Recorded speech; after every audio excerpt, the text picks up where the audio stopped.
De nombreux films sud-coréens sont à l'affiche cet été. À commencer par Smugglers, signé Yoo Seung-hwan, jusqu'à Concrete Utopia, qui a comme vedette Lee Byung-hun. Au total, 4 films made in Korea tentent de conquérir le cœur des spectateurs du pays du matin clair.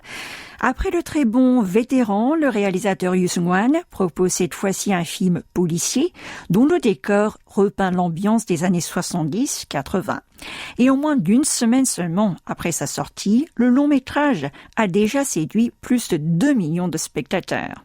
2 autres œuvres, au charme totalement opposé, sortent aujourd'hui dans les salles obscures.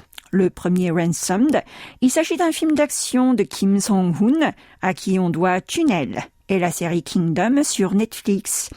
Peut-être une impression de déjà-vu, mais pour le réalisateur, un film est comme un plat. D'après ses mots, même si l'ingrédient principal est le même, un cuisinier peut changer du tout au tout son produit final en l'utilisant de différentes façons. Au spectateur de juger.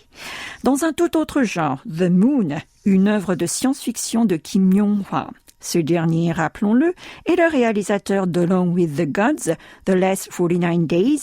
Pour son nouveau long-métrage, il a eu recours à tous les effets spéciaux qui ont été développés avec le temps dans le cinéma sud-coréen.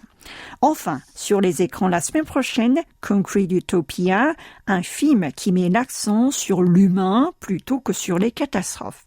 La star Lee Byung-hun, qui incarne le rôle principal, a déclaré qu'il s'agissait pour lui d'une très très bonne surprise et ce film pourrait être du jamais vu pour les jeunes spectateurs d'aujourd'hui.